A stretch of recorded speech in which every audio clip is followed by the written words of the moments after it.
All right, all right. Hey, YouTube, what's going on? It's Pat Flynn here. I promised I should probably look over here, right? Sorry, I'm still figuring out this whole live setup, but we're going to recommend some books.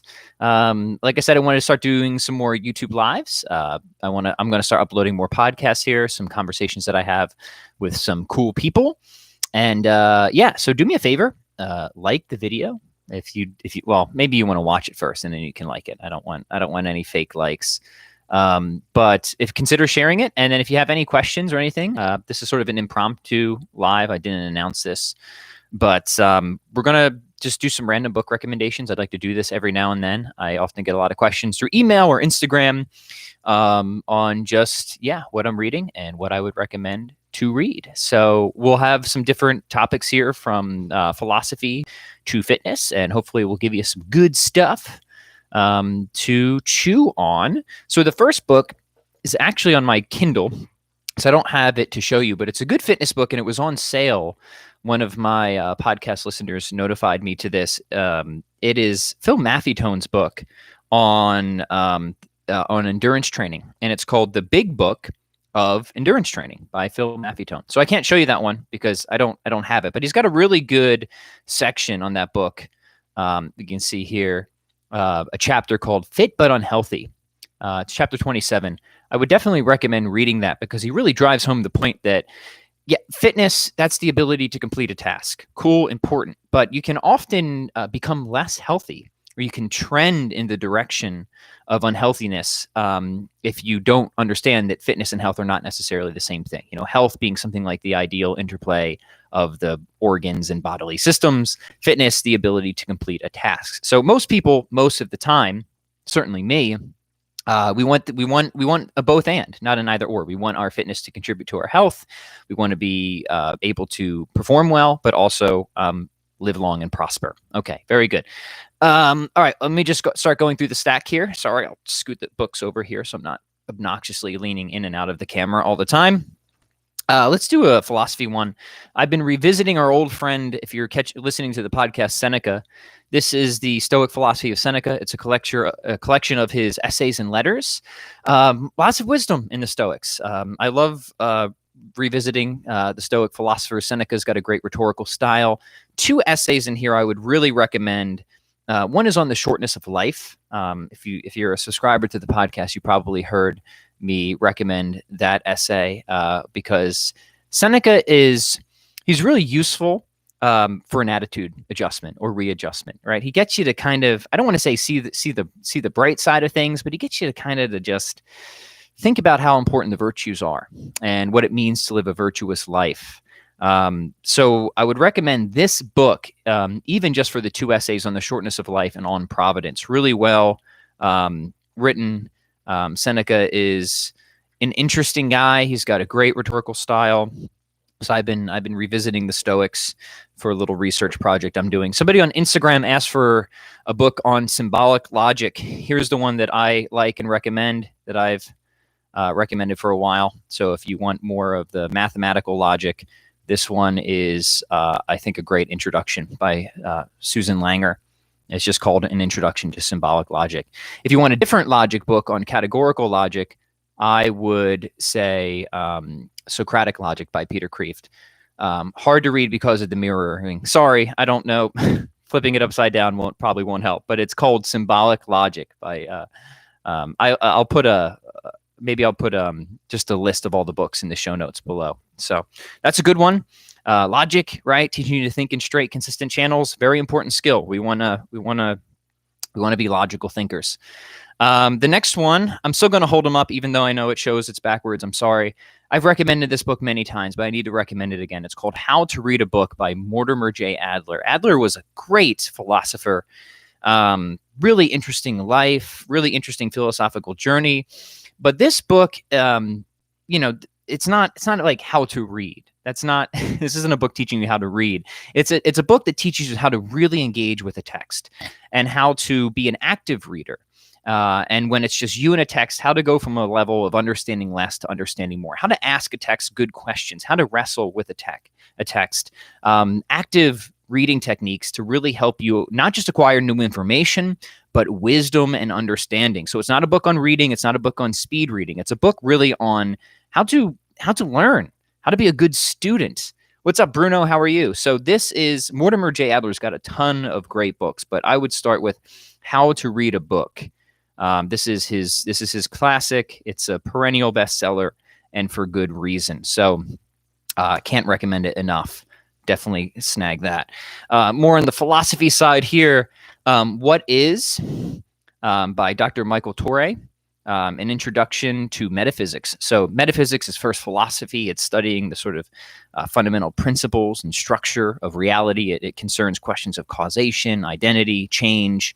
One of my favorite philosophers, Jacques Maritain, says, if you're not a metaphysician, you're not a philosopher. I'm very sympathetic to that. And Dr. Michael Torre was on my podcast not too long ago. We didn't talk about this book, but this is a fantastic introduction to metaphysical thought. It's kind of hard to find. I think you need to go to the publisher, which is scepterpublishing.com, SCEPTER. And brilliant man. He's at the University of San Francisco. Definitely recommend this book. It's got a lot of great sections on stuff like philosophical skepticism. It had some really cool surprises in here from a philosophical perspective that I really enjoyed. So would recommend that. All right, let's do one more. For all you math nerds, I found this book really interesting and cool. This is called The Joy of X. And it's not, you're not going to be sitting here solving equations. It's more about, in some sense, the philosophy of mathematics. It's not getting too deep into the ontology of numbers or something like that. But it really tries to help you understand, well, what is calculus, for example? What is algebra? What's its history? What's its application? Why should you find this interesting? Of course, why is it useful? And then it does refer out to deeper works if you want to do more of the technical, problem solving and stuff like that. But it's just a really interesting and good read. And I think it will give you a much deeper appreciation and understanding of what mathematics actually is, what the different branches of mathematics entail.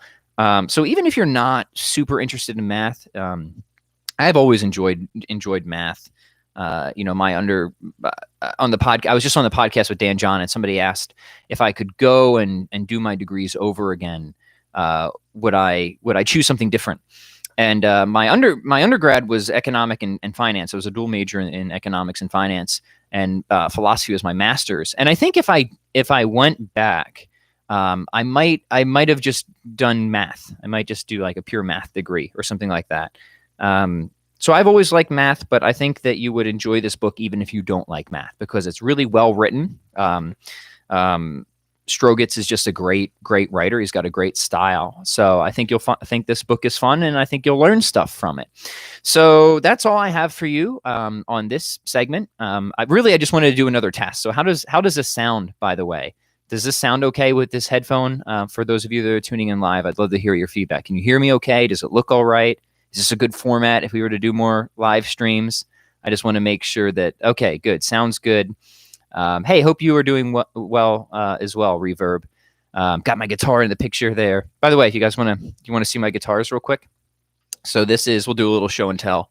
This is my signature Nuno Betancourt Washburn model. It's at a B flat 13 chord there for you. Don't worry, I won't charge you extra for that. I love this guitar. So if you're a musician, this guitar is great because it's unfinished, so it just like absorbs your juices. That sounds terrible, but I don't know. Like your essence gets absorbed into the guitar. So really cool. Check out the neck there. Just plays really smooth and fast. I guess this is just turning into a general show and tell. My other one here is my Gibson SG. I've been playing this one actually a lot more recently. So I've been trying to record some more music again. If you watch a lot of my workout videos, a lot of the music recently, that's my music. So if you want to like make me feel good, just ask, hey, this sounds like a cool song. Whose song is that? I'll be like, I'll tell you whose song that is. I will tell you right now. It's my song. It's my song. So always loved music, been playing guitar since I was very young. And these are my primary instruments right here. The SG. Thank you, Reverb. They're nice. I could probably take better care of them than I do. So there we go. I don't have any book recommendations on music right now. I just have my old like dense music theory books. I don't think that any of them would be particularly good starts. Favorite amp I'm using right now. I can't show you. It's a tube Black Star amp, and I've moved away from Marshalls. And if you listen to my tone on some of the recent tunes, all it is, I'm not going to try and mess with the camera because we'll mess it up.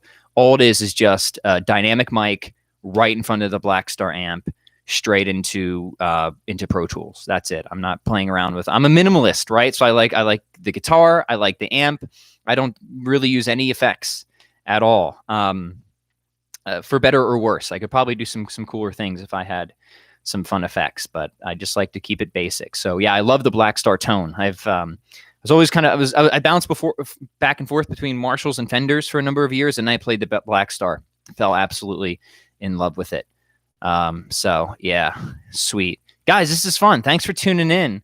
Appreciate the comments. I'm glad this sounds good. This looks good. So I'd like to do some more live streams here in the future. If there's anything else you want to see, any topics you want to talk about, I kind of want to expand what I'm doing on the podcast here. On the podcast, we talk fitness, philosophy, music, theology, business.